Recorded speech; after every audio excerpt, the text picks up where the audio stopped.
오늘 요한복음 14장 1절에 보니까는요, 하나님이 우리에게 아주 중요한 말씀을 하세요. 언더라인 쳐보세요. 너희는 마음에 근심하지 말라. 하나님이 우리에게 말씀하세요. 너희는 마음에 근심하지 말라. 여기 너희는 이란 단어는요, 성경적으로 보면 예수님의 11제자 한 명은 어디 갔을까요? 예수님 배신하고 도망갔죠. 예전에 중고등배들 데리고 수련회를 갔는데 갑자기 우리 교회에 약간 4차원적인 아이가 하나 있는데 갑자기 저한테 이렇게 5,000원짜리인가 10,000원짜리를 보여주더니 목사님 여기 마당에 사람이 있는 거 보여요? 그래요. 보니까 안 보이더라고요. 안 보이는데 그랬더니 목사님이 늦게 말해서 집으로 들어가 버렸대요. 그 말 듣고서 비참했어요 되게. 어쨌든 간에 여기 가론 유다는 없는 거예요. 11명의 제자들을 향하여 예수님 말씀하셨어요. 너희는 마음에 근심하지 마라. 여러분 성경을 읽을 땐 성경에서 말하는 너희는도 알아야 되지만 그 너희는은 하나님이 지금 우리에게 말씀하시는 거예요. 지금 하나님이 우리에게 말씀하십니다. 제가 믿음으로 선포하겠습니다. 여러분 근심하지 맙시다. 하나님이 너희는 마음에 근심하지 말라 라고 말해요.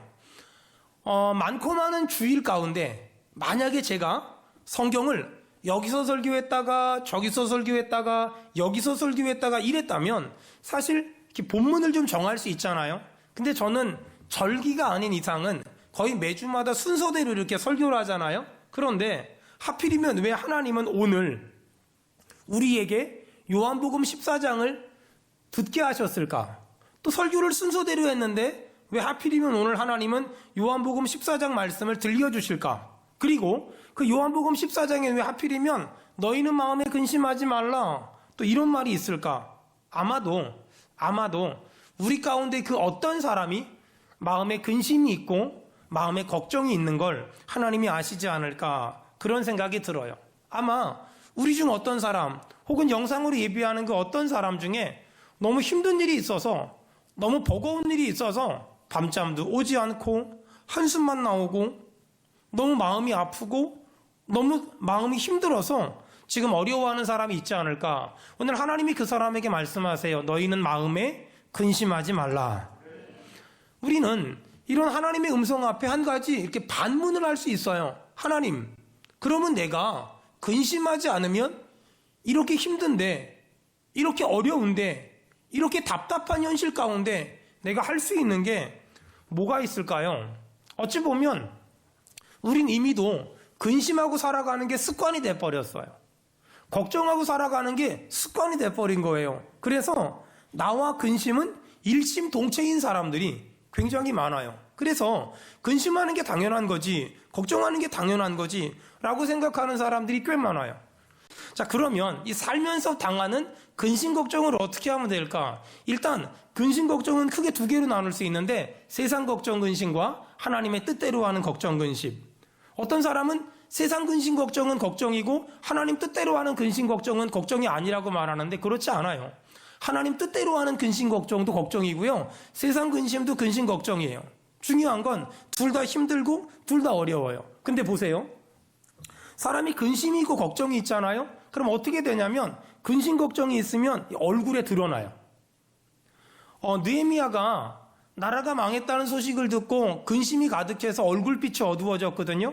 그때 당시 왕이었던 아닥사스다 왕이 물어봤어요. 너 왜 얼굴빛이 어둡니? 이렇게 물어봤어요. 그런 걸 보면 마음에 근심 걱정이 많으면 얼굴의 안색이 이렇게 변해가는 것이 느껴져요. 정말 그렇게 느껴져요. 여러분, 이렇게 내가 얼굴빛이 어두워지잖아요. 그러면 어떻게 되냐면요, 내 주변 사람들이 눈치를 봐요. 그래서 마음에 근심 걱정이 있으면 두 가지로 나타나는데, 첫째, 얼굴빛이 어두워져요. 둘째, 몸이 말을 안 들어요. 마음에 근심 걱정이 많잖아요. 그러면 몸이 망가져요. 여러분, 잠언에 보니까 마음의 근심 걱정은 뼈를 마르게 한대요. 뼈가 뭐 하는 역할을 하죠? 피를 만들거든요.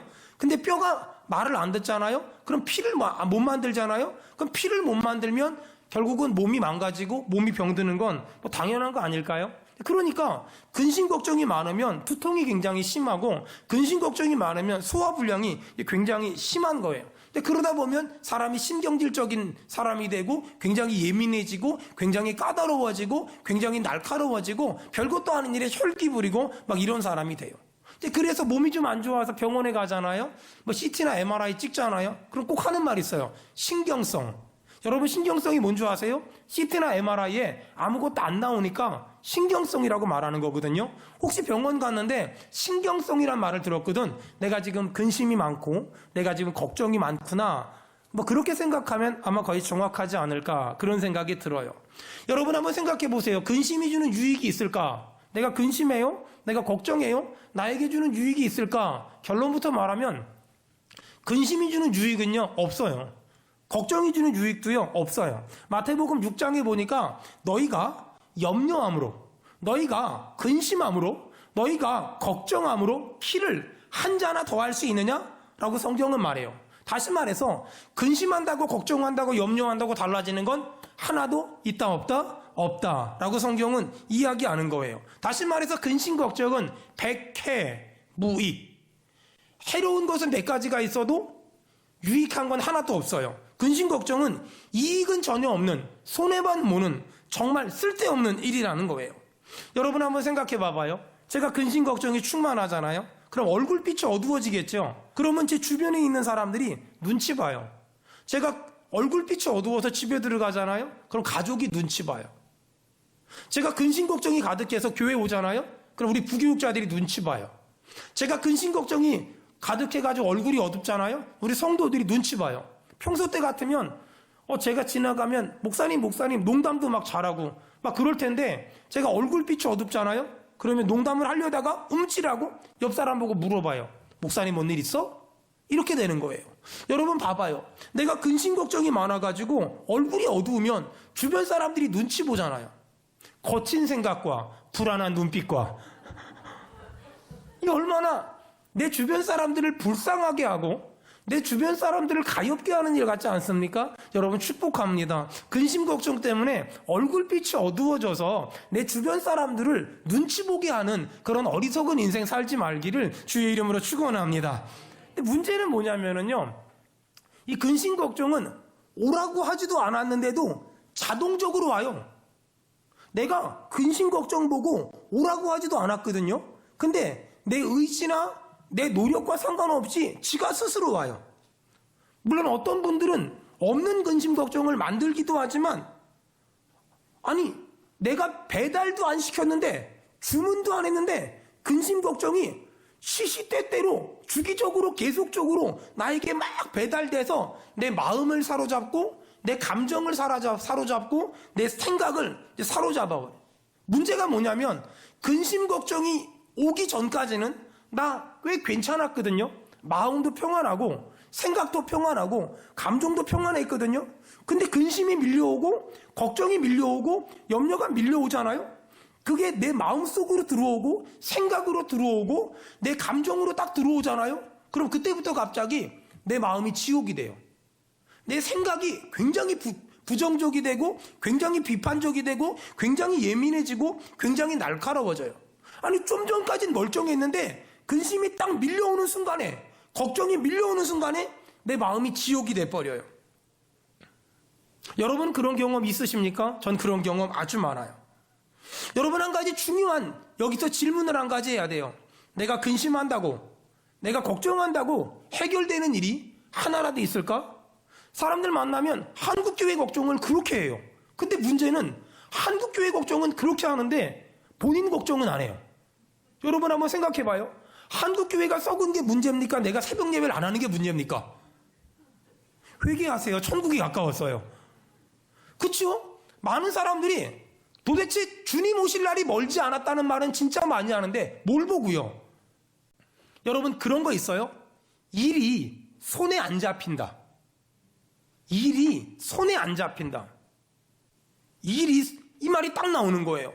분명히 반주를 하려고 앉아 있는데 늘 하던 건데 이상하게 자꾸만 삑사리가 나. 왜냐하면 생각이 딴 데가 있으니까. 운전을 하려고 딱 앉아 있는데 아니 갑자기 파란불인데 내가 안 가고 서 있어. 이게 일이 손에 안 잡히는 거예요. 아니 텔레비전을 쳐다보는데 텔레비전 화면은 계속 돌아가는데 내 눈동자는 멍 때리고 있어. 이게 일이 손에 안 잡히는 거예요. 왜 이런 일이 벌어질까? 불안함이, 걱정, 근심이 나를 딱 삼켜버리니까 그때부터 딱 일이 손에 안 잡힌다라고 되는 거예요. 저는 보통 주일날 설교를 준비하기 위해서 30시간 이상을 준비하거든요. 근데 어쩔 때는 50시간을 준비해도 설교가 안 될 때 있어요. 안 잡힐 때가 있어요. 왜 그럴까요? 걱정이 있으면, 근심이 있으면, 두려움이 있으면 일이 손에 하나도 안 잡혀요. 일이 손에 하나도 안 잡혀요. 어떤 사람들은 그래요. 믿음 없는 사람만 그런 거 아닙니까? 아니에요. 저도 그래요. 믿음 좋은 사람들도요. 분명히 좀 전까지는 기분이 괜찮았는데 무슨 말 한마디 들었는데 그게 큰 두려움으로 밀려오면, 큰 무서움으로 밀려오면, 큰 걱정으로 밀려오면 그 쓰나미처럼 무서운 걱정, 염려, 두려움에 내가 함락되어 버리면 아무것도 할 수 없는 그런 그로기 상태가 딱 되고 말아요. 성경을 보면 누가 그랬을까? 엘리야 같은 사람. 분명히 엘리야는 갈멜산에서 850명의 이방 선지자들과 싸워 이긴 믿음의 대장부예요. 근데 문제는, 그리고 얼마 있다가 당시 아합의 부인이었던 이세벨이 편지를 보냈는데 그 편지 보고서 낙심했어요. 좌절했어요. 로뎀나무 아래서 차라리 죽는 게 낫다고, 나만 혼자 남았다고 그런 고백을 하며 인생 다 산 사람처럼 주저앉아 있어요. 아니, 엘리야 대단한 믿음의 사람이잖아요. 근데 편지 하나에, 말 한마디에 사람이 완전히 넉다운이 될 때가 사람은 있단 말이에요. 여러분, 엘리야만 그럴까요? 여러분은 그런 적 없습니까? 전 그런 적 아주 많아요. 아니, 정말 별것도 아닌데, 정말 별말도 아닌데 그 말이 이상하게 내 감정을 무너뜨려 버려요. 별 사건도 아닌데 그 사건이 내 마음을 무너뜨려 버려요. 그러면서 그동안 저 마음속 깊이 숨겨놨던 혈기를 올리고, 그리고 옛사람을 끄집어 올리면서 착한 황유석이라는 사람은 없어지고 악하고 독한 옛사람이 막 드러날 때가 있어요. 여러분, 왜 그럴까요? 내가 믿음이 없어서 그럴까요? 아니에요. 근심에 내가 침몰당한 거예요. 걱정, 염려에 내가 침몰당한다는 거예요. 여러분, 한번 잘 들어보세요. 근심한다는 게 뭘까? 잘 생각해 보세요. 근심한다는 건 지금 내 삶에 일어난 일에 대해서 좋게 생각하는 걸까요? 나쁘게 생각하는 걸까요? 나쁘게 생각하는 거죠. 지금 근심한다는 건 지금 내 삶에 어떤 일이 벌어졌는데 그 일이 나쁘게 될 거야, 안 좋게 될 거야, 악하게 될 거야, 다시 말해서 최악의 상태만 생각하는 거예요. 아니, 그렇게 안 될 가능성도 맞지 않습니까? 그렇게 안 될 가능성도 정말 많잖아요. 옛날에 어떤 중국 시대에 그 왕이 있었는데 그 신하가 좀 마음에 안 들었나 봐요. 그 신하를 죽인다고 불렀어요. 그랬더니 그 신하가 깜짝 놀래가지고, 왕이시여, 정말 말도 안 되는 걸 가지고 죽인다 하는 거 아니까, 왕이시여, 나에게 1년만 나를 죽이는 시간을 연장해 주세요. 그러면서 뭐라 그랬냐면, 내가 왕의 말을 날게 하겠습니다. 왕의 말을 날게 하겠습니다. 이런 거예요. 왕이 갑자기 얼투당투 않는 말에 놀래가지고 내가 타고 다니는 말을 날게 한다고? 그러면서 그래, 알았어, 너 1년 뒤에 그럼 연기. 그리고 이제 다 헤어지고 나서 신하들이 나왔어요. 그러니까 동료 신하들이 막 난리가 난 거예요. 어떻게 하려고 그러냐고. 어떻게 하려고 그러냐고. 근데 이 신하가 껄껄 웃으면서 뭐라 그런지 아세요? 1년 안에 나라가 망할지, 왕이 죽을지, 내가 죽을지, 말이 죽을지 어떻게 알아요? 근심한다는 건 뭘까요? 내 삶에 일어난 일을 부정적으로 생각하는 거예요. 안 좋은 쪽으로만 생각하는 거예요. 나쁜 쪽으로만 생각하는 거예요. 또 비판적으로만 생각하는 거예요. 여러분, 하나님은 전지하시고 전능하신 줄로 믿습니다. 그래서 우리는 근심한다는 건 걱정하는 것이고 염려하는 것이고 부정적으로 생각하는 거예요. 사람들은 믿음이 없는 사람만 근심하고 걱정할 것 같지만 아니에요. 믿음 있는 사람도 근심하고요. 여러분, 가난한 사람만 걱정할까요? 부자도 걱정해요. 작은 교회 목사님만 걱정이 많을까요? 사람들이 많이 모이는 교회 목사님도 걱정 많아요. 힘없는 사람만 걱정할까요? 힘 있는 사람도 걱정해요. 어른만 걱정할까요? 애들도 걱정 많이 해요. 전 어릴 적에요, 우리 집에 외할머니가 오는 게 너무너무 싫었어요. 저희 외할머니는 전라도 벌교 사람이거든요. 정말 욕을 오지게 잘해요. 이 전라도 할머니들, 정말 욕을 얼마나 이렇게 그 곡조에 맞춰가지고, 정말 그래요. 근데 우리 할머니가 집에 오는 게 너무너무 싫었어요. 왜냐면 아버지 일찍 돌아가시고 엄마랑 누나랑 나랑 셋이 살았는데 내가 조금만 말을 안 듣잖아요? 그 외할머니 뭐라 그러는 줄 알아요? 너 그렇게 말 안 들으면 엄마 데려간다고. 그게 이 나이 먹어서는 아무것도 아니지만 어릴 적에는요, 엄마 데려가면 나 고하거든요. 큰일 났어요. 그래서 외할머니가 하도 협박을 해가지고 외할머니만 오시면 엄마 옆을 떨어지질 않았어요. 학교도 안 간다고 막 엄마 데려갈까봐. 여러분, 그거 지금 생각해보면 걱정 근심할 거 아니잖아요. 근데 그때는 그게 엄청 걱정이었고요, 엄청 근심이었고요. 또 하나 진짜 제가 우리 외할머니 싫어했던 이유, 다리 밑에서 주워왔다고. 보라고, 너랑 닮은 사람이 누가 있냐고. 아무도 없지 않냐고. 저는 정말 어릴 적에 그 말이 너무너무 근심이 됐고 너무너무 걱정이 됐다니까는요. 여러분, 이렇게 모든 사람에게 근심이 있어요. 특별히 우리 믿음의 사람에겐 하나님의 뜻대로 하는 근심이 있대요. 교회를 걱정하고, 목회자들을 걱정하고, 선교사님들을 걱정하고, 내 나라 내 조국을 걱정하고, 전도와 선교를 걱정하고. 하지만 여러분 보세요. 몇 년 전에 어떤 분이 저를 찾아와서 그래요. 목사님, 광화문에 가가지고 데모를 해야 되는 거 아닙니까? 막 이거 해야 되는 거 아닙니까? 뭘 해야 되는 거 아닙니까? 막 그래요. 저는 그래서 그분한테 그랬어요. 저는 광장으로 나가지 않고 골방으로 들어가서 기도할 거니까 두 번 다시 그런 말 하지 마세요. 그런 말 할 거면 우리 교회 오지 말아요. 저는 광장으로 나가지 않고 골방에서 당신보다 100배, 1000배, 10,000배 기도할 거니까 그런 말 하지 마세요. 라고 제가 말씀드렸어요. 저는 지금도 단언컨대 교회는 그냥 교회지 어떤 정치적인 색깔이나 이념적인 색깔이 절대 교회 담을 넘으면 안 돼요. 교회는 오직 하나님의 뜻, 오직 하나님의 사랑, 오직 하나님의 공의 외에는 아무것도 관심도 없고 관심을 가질 마음도 없어요. 여러분, 어떤 사람들은 그래요. 하나님의 뜻대로 하는 근심은 해야 되지 않겠냐고. 여러분, 요한복음 14장 좀 봐봐요. 너희는 마음에 근심하지 말라. 이 말은 세상 근심 걱정만 하지 말라는 것이 아니라 하나님의 뜻대로 하는 근심 걱정도 하지 말래요. 여러분, 제가 단언컨대 너무 교회를 걱정하지 마세요. 제가 평생 기도 제목이 뭔지 아세요? 우리 성도들이 교회 때문에 걱정하지 않는 신앙생활 하게 해주세요. 우리 성도들이 목사 때문에 걱정하지 않는 신앙생활 하게 할 테니까 여러분, 교회 걱정하지 말고 목사 걱정하지 말고 여러분 그냥 기도해 주시면 하나님이 은혜 주실 줄로 믿습니다. 저는 우리 성도들 오늘 축복합니다. 평생 그것이 무엇이든 간에 걱정하지 않는 은혜, 근심하지 않은 은혜가 임하기를 주의 이름으로 축원합니다. 자, 그렇다면 어떻게 하면 걱정하지 않을 수 있을까? 근심하지 않을 수 있을까? 성경에 두 가지 해답을 얘기하고 있어요. 자, 요한복음 14장 1절. 요한복음 14장 1절 다 같이 읽겠습니다. 시작. 너희는 마음에 근심하지 말라.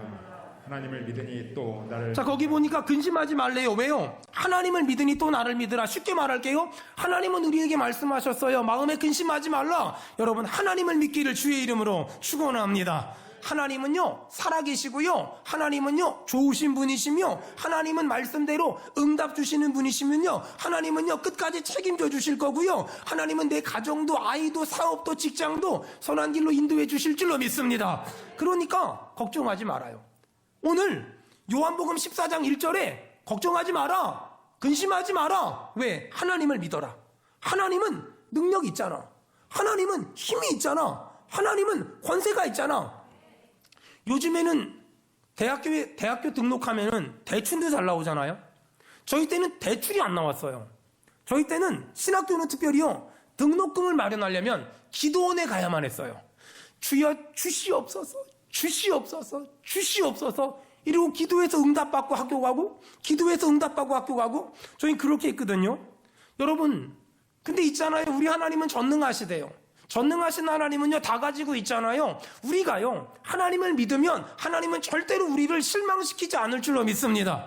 그러니까 걱정하지 말아요. 근심하지 말아요. 염려하지 말아요. 혹시 지금 어떤 근심 걱정이 있습니까? 본능을 따라 근심하지 말고 요한복음 14장 1절을 믿으세요. 하나님을 믿으니 또 나를 믿어라. 자녀 때문에 걱정합니까? 하나님을 믿으세요. 가정에 힘든 일 있습니까? 하나님을 믿으세요. 앞길이 열리지 않았습니까? 하나님을 믿으면 하나님은 가장 좋은 것 주실 줄로 믿습니다. 자, 근심하지 않을 수 있는 첫 번째 방법, 하나님 믿으래요. 그리고 13절, 두 번째 13절 우리 다 같이 읽겠습니다. 시작. 너희가 내 이름으로 무엇을 구하든지 내가 행하리니. 자, 거기 언더라인 치세요. 너희가 내 이름으로, 누구의 이름이지요? 예수님의 이름으로 무엇을 구하든지 내가 시행하리라. 우리가 예수님의 이름으로 하나님께 구하면 하나님은 시행하시고 역사하시고 응답 주신대요. 자, 정리할 거예요. 하나님은 우리한테 근심하지 마라 말씀하셨어요. 어떻게 하면 근심하지 않을 수 있을까? 첫째 뭐라고요? 하나님을 믿으세요. 하나님은 God is good all the time. 하나님은 언제나 좋은 걸 주시는 분이세요. 하나님을 믿으세요. 두 번째, 어떻게 하면 근심하지 않을까요? 너희가 내 이름으로 무엇이든지 구하면 하나님은 시행하실 줄로 믿습니다. 여러분 가끔 텔레비전 보시지요? 뉴스 같은 거. 그 뉴스 같은 거 보면은요, 거기 엄청난 기도 제목들 쏟아져 나오지 않습니까? 윤 모시기를 위해 기도해야 되겠다. 이 모시기를 위해 기도해야 되겠다. 안 모시기를 위해 기도해야 되겠다. 막 쏟아져 나오지 않습니까? 제가 부탁할게요. 뉴스는 하루에 한 번만. 그놈의 걸 하루 종일 틀어놓고 어떤 분은요, 뉴스하고 얘기를 해요. 나쁜 놈, 나쁜 새끼, 나쁜 놈, 나쁜 새끼 이러면서 뉴스랑 얘기를 해, 얘기를. 하루에 한 번만 보세요. 나머지 시간은 한 번만 기도를 하세요, 기도. 저 사람 불쌍히 여기시고 저 사람에게 지혜를 주시고 하나님 보시기에 합당한 위정자가 뽑히게 하시고 하나님의 말씀에 위배되지 않는 생각을 가진 사람들이 위정자가 되게 도와주시옵소서. 이러고 기도해야지. 한 번 보고 기도해야지. 그거 맨날 쳐다보고서, 아니 뉴스를 보고 욕은 왜 해? 환자 같아요. 자꾸만 뉴스 보고. 어떤 분은 막 그런다고. 어르신 중에 한 분은 뉴스 보다가 화장실 가야 되면 아나운서한테 미안해가지고 금방 갔다 오겠다고. 이상하잖아요. 그런 분 있으면 그러지 말아요. 좀 이상해요. 그냥 뉴스는 딱 하루에 한 번만 보고, 저 사람 위해서 기도해줘야 되겠다. 저 사람 위해서 기도해줘야 되겠다. 저 사람 참 불쌍하다. 저 사람 참 안타깝다. 며칠 전에 우리 교회 집사님한테 전화가 왔어요. 목사님 제가 지금 병원 가는데 기도해 주세요. 근데 목소리가 많이 안 좋아요? 왜 그러냐고 물어봤더니 며칠 전에 병원에 갔는데 정밀검진을 좀 받으라 그랬대요. 그래서 정밀검진을 지금 받으러 가는 중인데 너무 두렵고 무서워서 잠을 한숨도 못 잤대요. 여러분 왜 그래요? 그분이 그 전날 밤새 만리장성을 싼 거예요. 중병이면 어떡하지? 나 죽으면 어떡하지? 내 가족은 어떡하지? 이 남자는 장가 가겠지? 막 이러면서 막 수많은 생각을 한 거예요. 막 그러면서 혼자서 만리장성을 싼 거예요. 제가 그 집사님한테 기도해 주면서 그랬어요. 집사님, 걱정하지 말고 기도해요. 따라합시다. 걱정하지 않고 기도하겠습니다. 시작.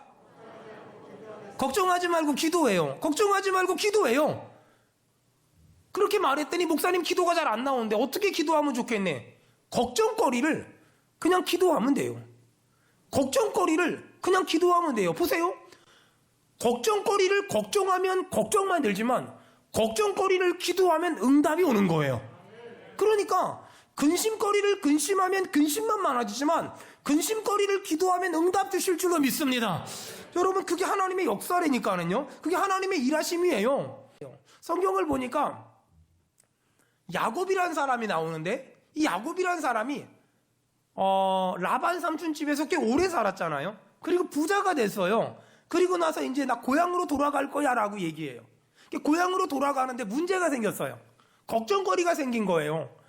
야곱이 고향으로 돌아온다는 얘기를 듣고 형 에서가 수백 명의 군대를 끌고 지금 마중을 나와요. 근데 마중을 나오는 거는요, 좋아하는 동생이 아니라 죽이려고.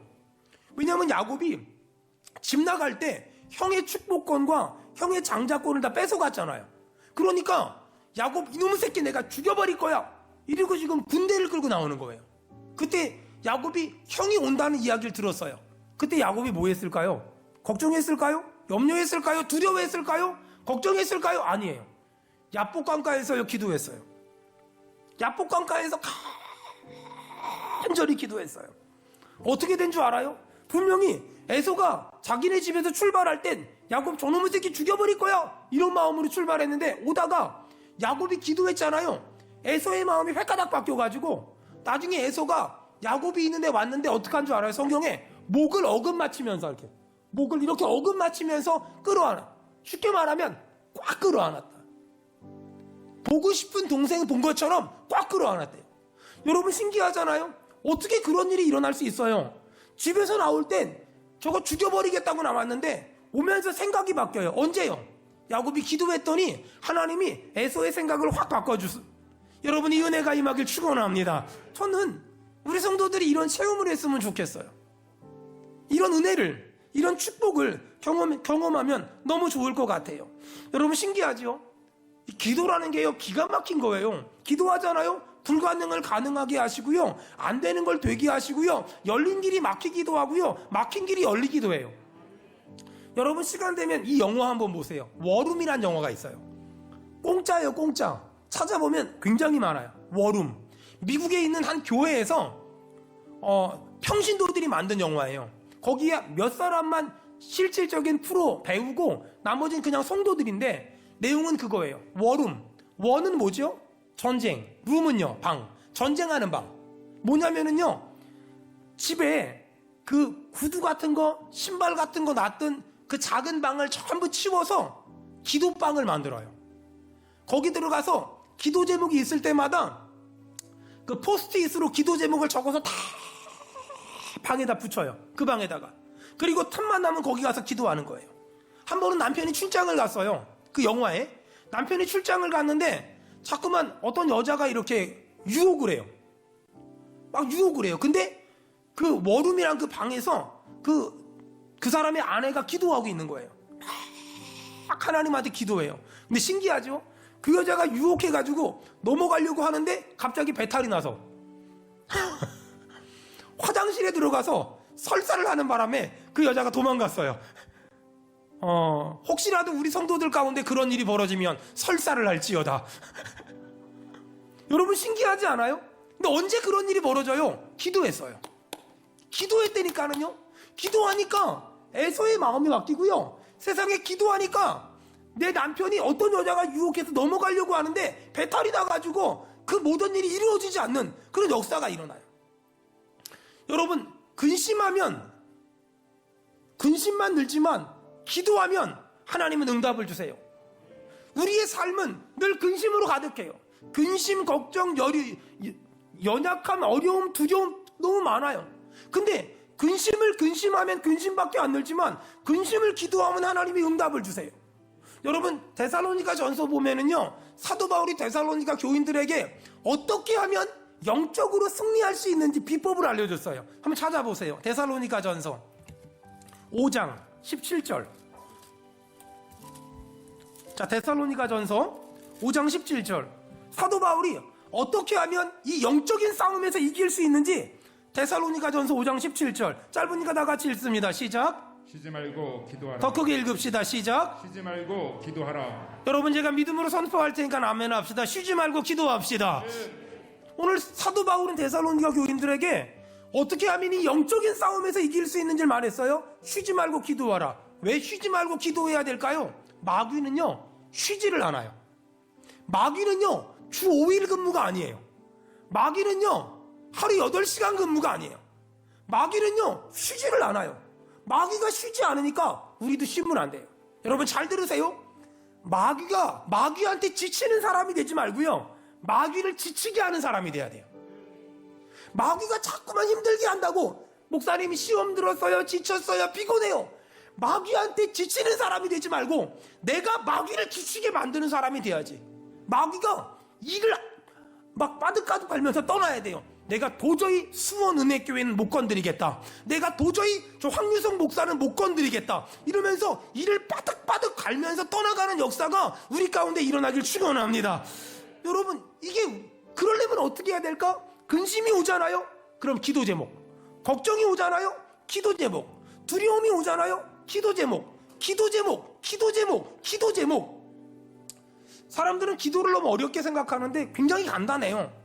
그냥 근심, 걱정, 염려거리 그걸 전부 기도 제목 삼아서 기도하세요. 내가 근심을 가지고 기도하잖아요? 그럼 우리 하나님은 전능하셔서 선한 것으로 바꿔줄 것이며 복된 것으로 바꿔줄 것이며 가장 축복의 축복으로 바꿔주실 줄 믿습니다. 한번 생각을 해봐요. 야곱이 지금 고향으로 돌아가는데 형 에서가 군대를 끌고 온다니까는요. 근데 죽을 수 있잖아요. 근데 야복 강가에서 간절히 기도했더니 하나님이 에서의 마음을 확 뒤집으셔서 야곱과 에서를 무슨 이산가족 쌍봉하듯이 극적으로 감동적으로 만나게 하세요. 이 얼마나 신기해요. 이 얼마나 놀라워요. 여러분, 제가 목회를 하면서 깨달은 진리가 있는, 정말 가지 많은 나무에 바람 잘 날이 없어요. 여러분도 삶의 근심 걱정 진짜 많으시죠? 저는요, 사실 내 아이들, 내 가족을 위해서 근심하고 걱정해 본 적은 한 번도 없어요, 솔직히. 왜냐하면 내 가족의 기도 제목이 내 안에 들어올 만큼 늘 한가하지 않았어요. 저에겐 늘 성도들의 기도 제목으로 머리끝부터 발끝까지 잔뜩 있었어요. 여러분이 인정하든 인정하지 않든 저는요, 이렇게 보잖아요. 우리 김유리 집사님 보고, 우리 김서희 권찰 보고, 또 우리 이창일 집사님 보고 보잖아요. 그러면 여러분이 인정을 안 해도 상관없는데 저는 사실 기도 제목을 한 95%는 알 거예요. 그러니 제 머릿속이 얼마나 복잡하겠어요. 이렇게 보면 우리 이효진 집사님 보면 저 사람의 기도 제목이 다 생각나고, 우리 이은원 집사님 보면 우리 집사님의 기도 제목이 다 생각나고, 우리 박혜리 집사님 보면 저 사람의 기도 제목이 다 생각나니 제 머릿속이 어떻겠어요? 제 머릿속이 얼마나 수억만 가지 생각이 있겠어요. 그래서 그런지 몰라도 저는 늘 목회에 대한 이렇게 무거운 짐을 가지고 있어요. 하지만 제가 한 가지 잘하는 게 있는데, 근심을 근심하지 않고 근심거리를 가지고 기도하고, 걱정을 걱정하지 않고 걱정거리를 가지고 기도해요. 저는 늘 근심이 딱 오면 적어요. 기도 제목. 다 기도 제목, 기도 제목. 여러분, 그러다 보니까 저한텐 근심거리, 걱정거리는 없고요. 그냥 기도 제목만 진짜 산같이 많아요. 산같이 어마어마하게 많아요. 사실 오늘 말씀을 지난 월요일 날 준비했는데, 지난 월요일 날 이 말씀을 준비하는데 하나님이 저한테 계속 마음의 감동을 줬어요. 작정 기도해라. 작정 기도해라. 작정 기도해라. 근데 지금도 체력이 안 되거든. 너무 피곤해서 싫어요. 뻗팅겼어요. 그리고 어저께 성탄절 설교할 때까지도 뻗팅겼어요. 성탄절 예배 끝나고 나서 우리 교회 권사님을 잠깐 일 때문에 만났는데, 우리 권사님 그래요. 목사님, 저는 목사님을 참 존경합니다. 왜요? 목사님은 늘 힘들 때마다 기도하시고, 어려울 때마다 기도하시고, 또 큰 일이 있을 때마다 기도하시고, 그런 모습이 참 존경스럽습니다. 그렇게 말하는데 그냥 40일 작정기도 하라는 말이잖아요. 그게 권사님을 통해서 하나님의 음성을 들어버리는 바람에, 그래서 설교 원고 바꿨어요. 그래서 저 혼자 나름 1월 첫째 주부터 우리 2월 마지막 주가 우리 20주년 기념 예배거든요. 그때까지 토요일 주일 빼고 40일 특세 이름 정했어요. 나홀로 40일 특세. 그래서 새벽에 제가 다 설교하고요, 저녁에도 기도하고요, 또 철야하고요, 하루 한 끼 금식하면서 우리 성도들 기도 제목 진짜 많거든요. 어떤 사람에겐 홍해가 갈라지길 바라고요, 어떤 사람에겐 하나님이 만나와 매출하길 주시길 바라고요, 어떤 사람에겐 여리고성을 무너뜨려 주시기를 주의 이름으로 축원합니다. 어떤 사람에겐 정말 죽은 사람을 살린 것과 같은 기적이 일어나기를 축원합니다.